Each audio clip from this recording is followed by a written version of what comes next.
Bismillahirrahmanirrahim. Assalamualaikum warahmatullahi wabarakatuh. Gimana kabarnya, anak-anak? Alhamdulillah. Semoga kita selalu diberikan kesehatan dan selalu dalam lindungan Allah Subhanahu wa taala. Baik, sebelum materi pembelajaran hari ini kita mulai, alangkah baiknya biar dalam menuntut ilmu kita dimudahkan Allah Subhanahu wa taala. Kita berdoa. Kita berdoa mulai. أعوذ بالله من الشيطان الرجيم بسم الله الرحمن الرحيم الحمد لله رب العالمين الرحمن الرحيم مالك يوم الدين إياك نعبد وإياك نستعين اهدنا الصراط المستقيم صراط الذين أنعمت عليهم غير المغضوب عليهم ولا الضالين آمين رضيت بالله ربا وبالإسلام دينا وبمحمد نبيا ورسولا ربي زدني علما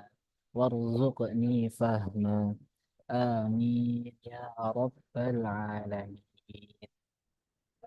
Dan pada hari ini kita bisa dipertemukan kembali dalam keadaan sehat walafiat. Baik, sebelum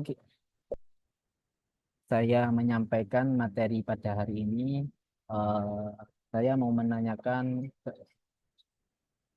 mengulas kembali materi sebelumnya. Ya, sebelum kita membahas terkait tentang materi ini, kita Ustaz akan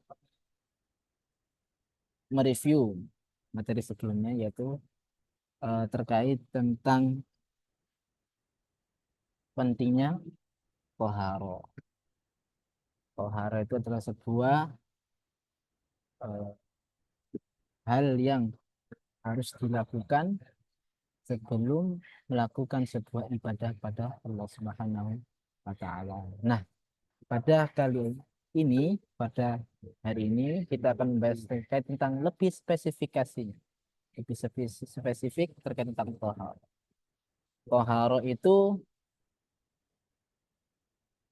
Toharo itu menurut bahasa yaitu berarti bersih atau bersuci.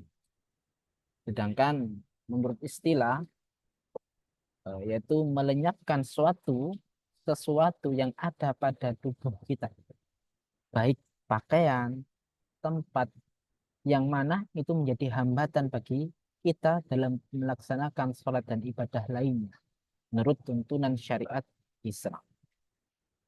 Ya. Jadi perlu kita pahami bahwasanya toharo itu secara bahasa yaitu berarti bersuci atau bersih. Secara istilah yaitu sesuatu atau melenyapkan sesuatu yang ada pada tubuh kita, baik pakaian dan tempat yang menjadi hambatan bagi kita dalam melaksanakan sholat dan ibadah lainnya menurut syariat agama. Apa saja dalilnya terkait tentang toharo ini? Banyak dalil-dalil yang menjelaskan terkait tentang toharo. Tapi Ustaz menyampaikan satu dalil dalam Al-Quran, yaitu dalam surat Al-Baqarah ayat 222 yang terletak pada akhir ayat yang berbunyi Bismillahirrahmanirrahim. Innallaha yuhibbut tawwabin wa yuhibbul mutatahhirin. Ya, berarti sesungguhnya Allah itu mencintai orang-orang yang bertaubat. Insya Allah ya, mencintai orang-orang yang bertaubat. Dan ini poin pentingnya, dan orang-orang yang menyucikan diri. Ya, jadi Allah itu sangat mencintai orang-orang yang bertaubat pada Allah. Berapapun dosa kita kepada Allah, bahkan sebanyak gunung Uhud pun, pintu maaf Allah, pintu tobat Allah itu lebih luas daripada gunung Uhud itu. Dan orang-orang menyucikan diri. Jadi Allah itu suka terhadap sesuatu hal yang suci, yang bersih. Jadi kita sebagai umat Islam, umat Muslim, kita harus bisa menjaga kebersihan kita. Bukan karena bisa dipandang, ya salah satunya dipandang orang itu lebih enak, ya. Tapi satu hal yang harus kita niatkan, yaitu kita mensucikan diri agar kita terlihat suci, terlihat bersih di hadapan Allah Subhanahu wa taala. Sehingga itu menjadikan sebuah pahala pada buat diri kita. Itu. Nah, sedangkan ada hadis Rasulullah SAW yang berbunyi, la yaqbalullahu salatan bighairi tahuran. Artinya, Allah itu tidak menerima salat seseorang yang tidak dalam keadaan suci. Maksudnya seperti apa, Ustaz? Allah tidak menerima salat seseorang yang tidak dalam keadaan suci. Jadi, ketika kita melakukan sebuah ibadah, itu harus dalam keadaan suci. Ibadah salat, ya, dan ibadah haji, umrah, membaca Al-Quran pun, ya, para ulama sepakat bahwasanya membaca Al-Quran diusahakan dalam keadaan suci. Bahkan harus dalam keadaan suci. Karena apa? Bahwasanya Al-Quran itu terdapat kalam-kalam Allah, yang mana itu percakapan Allah, ya, harus kita membacanya dalam keadaan suci. Sehingga Allah akan menerima apa-apa amalan apa yang akan kita lakukan, yang kita lakukan. Karena apa? Kita dalam keadaan suci. Jadi harus kita pahami ya bahwasanya Allah itu mencintai orang-orang yang bertaubat sebanyak apapun dosa kita, ya. Pintu maaf Allah itu lebih luas, dan Allah menyukai orang-orang yang suci dalam keadaan suci. Baik, selanjutnya yaitu toharo itu ada dua. Yang pertama toharo batin, yang kedua toharo lahir. Toharo batin itu apa, saat? Yaitu toharo yang mana itu membersihkan diri dari berbagai macam kemusyrikan, ya, berbagai macam kemusyrikan dan kemaksiatan pada Allah Subhanahu wa taala. Musyrik ini adalah pelakunya, sedangkan syirik adalah sebuah tindakannya. Apa yang dia lakukan itu adalah syirik. Yang melakukan apa? Siapa? Musyrikin, orang-orang yang musyrik dan kemaksiatan. Ya. Cara membersihkan tahara batin ini bagaimana? Ada dalam uh, percakapan-percakapan para ulama, yaitu yang dikatakan tazkiyatun nafs, yaitu untuk membersihkan diri. Ada sedikit cerita bahwasanya dulu sebelum itu, saat masuk ke pondok SMA, sebelum masuk itu kita diperintahkan untuk membaca Al-Quran. Banyak yang harus kita lakukan di situ untuk apa? Membersihkan diri kita sebelum menuntut ilmu. Ketika kita batin kita sudah bersih, insya Allah ketika kita menuntut ilmu itu dimudahkan, sangat mudah untuk bisa menangkap menangkap ilmu-ilmu yang akan kita cari. Kemudian tohara kedua yaitu tohara lahir. Ini yang harus kita, salah satu juga poin penting kita. Tohara lahir adalah bersuci dari kotoran, hadas dan najis-najis. Di kotoran, hadas dan najis-najis kita harus bersuci dari ketiga hal itu. Karena apa? Ketika kita melakukan sebuah ibadah, kalau masih ada hal itu, ya, kotoran, hadas dan najis, maka ibadah itu kita tidak akan diterima oleh Allah Subhanahu wa taala. Baik, tata cara membersihkan tohara lahir menggunakan air. Pasti, ya. Ketika masih ada air, kita harus membersihkan najis itu, hadas itu, kotoran itu, harus menggunakan air. Baru kalau tidak ada air di sekitar kita. Nah, di sini ini yang akan kita bahas selanjutnya aja. Kita fokus ke sini aja. Asal hukum air itu adalah suci dan mensucikan dari segala hadas dan kotoran. Meskipun sudah berubah rasa, warna atau baunya. Oleh sebab itu sesuatu yang bersih. Baik. Jadi awal hukum air itu adalah suci. Suci. Tapi itu akan menjadi tidak mensucikan ketika air tersebut berubah menjadi tiga hal. Dalam hadis Rasulullah itu yang artinya bahwasanya air itu awalnya suci, akan menjadi tidak suci dan tidak mensucikan ketika pertama berubah warnanya, kedua berubah baunya, ya, yang ketiga berubah rasa. Ketika itu terdapat dalam air tersebut, maka air tersebut tidak dapat digunakan untuk bersuci. Akan tetapi apabila perubahan air itu disebabkan oleh benda najis, maka hukumnya menjadi najis, tidak bisa digunakan untuk bersuci. Yang saya sampaikan. Nah, banyak sekali macam-macam air. Sini saya akan menjelaskan bahwasanya macam-macam air itu terbagi menjadi tiga. Ya, yang pertama air suci yang mensucikan.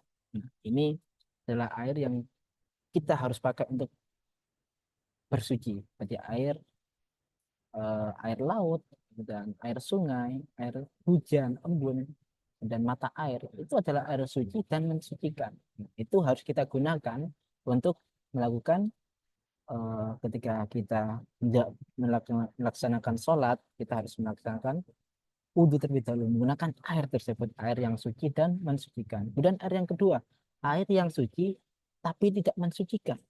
Bagaimana itu? Ya kan? Air itu suci tapi tidak mensucikan.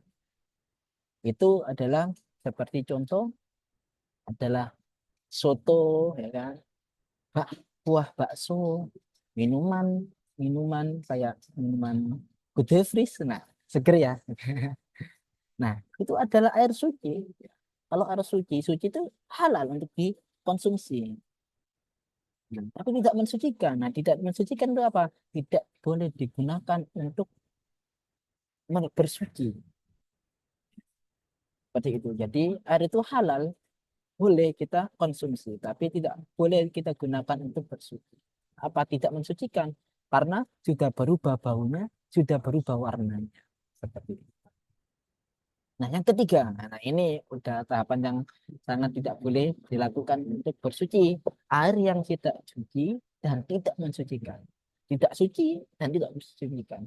Dan pastinya air tersebut adalah haram, ya, digunakan untuk bersuci. Contohnya apa? Air perceraian.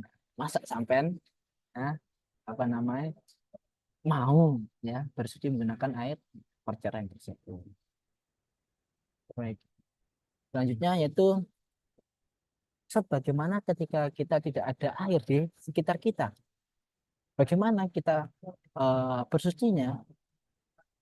Para ulama sepakat bahwasanya ketika kita di sekitar kita tidak ada air, maka menggunakan debu atau bertayam. Nah, bertayam baru kita melaksanakan tayamum itu ketika kita sudah mengecek kondisi sekitar kita. Bahkan para ulama itu mengatakan kita harus mencari air 1 kilo ke utara, 1 kilo ke barat, 1 kilo ke timur, 1 kilo ke selatan. Kita harus mencari terlebih dahulu. Baru kita, oh, kalau udah benar-benar sudah ada, maka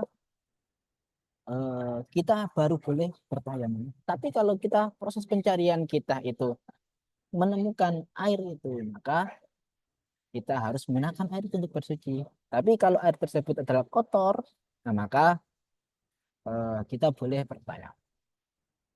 Untuk apa? Sebagai gantinya toharo, ketika tidak ada air ya tidak ada debu. Jadi dimanapun kita berada, ya di tanah, di tempat-tempat yang jarang kita ada orang yang singgah, atau dimanapun kita berada itu pasti ada debunya, maka itu boleh digunakan untuk bersih kalau tidak ada air di sekitar kita. Dan ini salah satu yang dianjurkan oleh syariat Islam. Nah, baik, yang kedua itu definisi yang selanjutnya, definisi hadas dan najis. Apa itu hadas? Apa itu najis?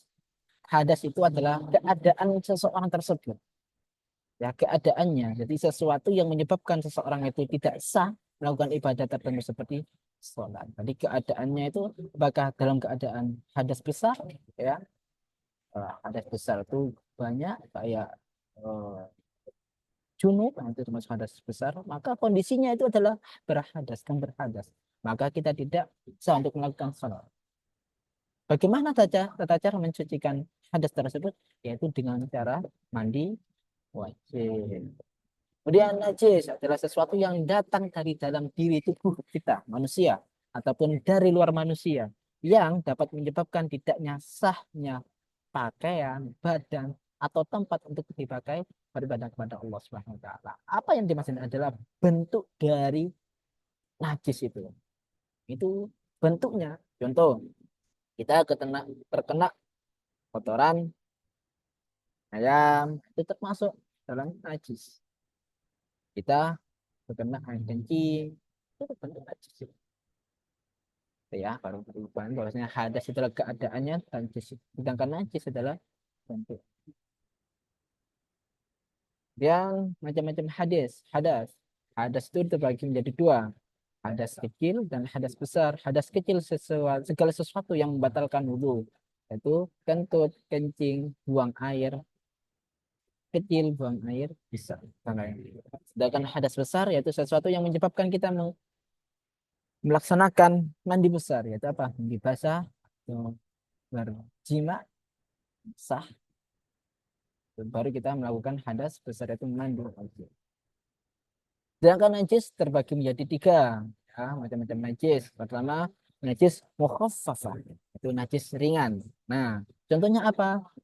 Air kencing bayi yang belum berumur 2 tahun dan belum makan selain air susu itu. Jadi, ketika ada seorang bayi yang masih berumur 2 tahun itu maksimal ya, batas maksimal itu 2 tahun dan dia tidak mengonsumsi makanan apapun selain ASI, maka air kencingnya itu adalah termasuk najis mukhaffafah. Bagaimana cara membersihkannya? Hanya cukup eh, apa yang namanya? Disiram air, diguyur air, kemudian dilap. Nah, ini sudah bersih. Tapi bagaimana saat kalau semisal umurnya 2 tahun tapi sudah mengkonsumsi makanan-makanan lainnya kayak nasi goreng, bakso, ya, maka eh, dia jatuhnya najis mutawassithah karena apa sudah mengkonsumsi makanan di luar as. Baik, ya najis mutawassithah yaitu najis sedang. Di sini terbagi jadi dua ya. Pertama hukmiyah, benda suci yang terkena benda najis dan masih bisa disucikan. Kemudian ainiyah, benda yang pada asalnya memang najis dan tidak bisa disucikan. Nah, ini kalau cara mensucikannya adalah kita sekedar mensuci, menyucikan benda tersebut dengan cara kasih apa sabun dan sebagainya. Kalau sudah bersih. Nah, kemudian yang ketiga itu najis mughaladhah. Itu najis yang paling berat. Air liur atau air kencing anjing atau babi dan atau keturunan. Dua hewan ini adalah dua hewan yang ketika terkena air liurnya atau air kencingnya itu kita terletak pada najis mughaladhah. Oh, apakah ada Ustaz hewan selain air apa selain anjing atau babi yang mendapatkan najis mughaladhah? Ada satu hewan yaitu komodo. Komodo itu termasuk air liurnya itu termasuk najis. Sehingga jika kena air liur itu kita harus pertama 3 ke 7 kali eh, mensucikan. Ada yang mengatakan awal pertama kalinya menggunakan eh, pasir, baru dengan berikutnya menggunakan air. Ada yang air dulu baru akhirnya pasir. Allah a'lam bishawab. Baik, mungkin itu saja yang bisa saya sampaikan ya. Jadi saya sharing bahwasanya eh, toharo itu adalah sesuatu pembahasan yang perlu kita pahami betul-betul. Karena apa? Ketika kita tidak memahami apa itu toharo, apa saja runtutan-runtutan toharo itu, maka ibadah kita bisa jadi tidak sah karena kita tidak memahami. Maka kita lakukan sebuah ibadah, melakukan sebuah amalan, kita harus bisa tahu ilmunya. Contohnya apa itu taharo yang tadi yang berarti air yang bersih dan suci itu taharo.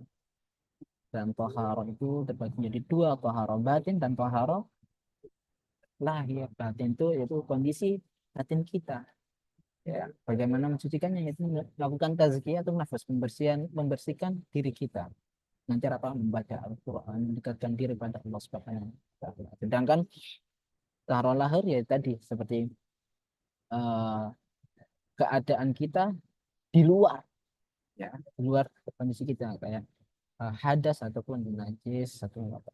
Jadi cara mencucikan itu sesuai dengan yang saya sampaikan tadi bahwasanya kalau hadas besar maka kita harus melakukan mandi wajib. Sedangkan hadas kecil atau najis kita atau hadas kecil maka kita harus melakukan wudu. Dan najis adalah bentuknya tadi itu mensucikan sesuai dengan eh, macam-macam najis. Kalau mukhafafah sekedar diguyur pun dan diusap insya Allah sudah suci. Sedangkan tawassopo disuci kan disucikan benar-benar menggunakan sabun dan najis mukhalladhah kita 7 kali ya habis itu yang terakhir menggunakan pasir. Mungkin itu saja.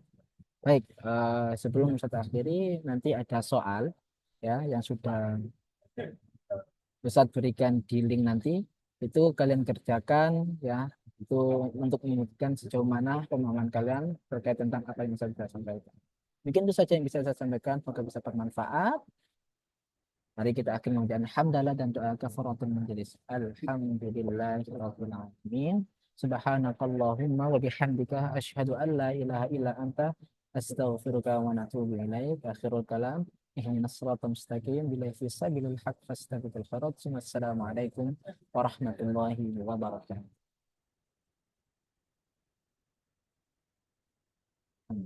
Nah, jadi kita pos gimana kita? Eh, kita stop gimana ya? Kita lu terus stop recording. Dia otomatis kesimpan ya.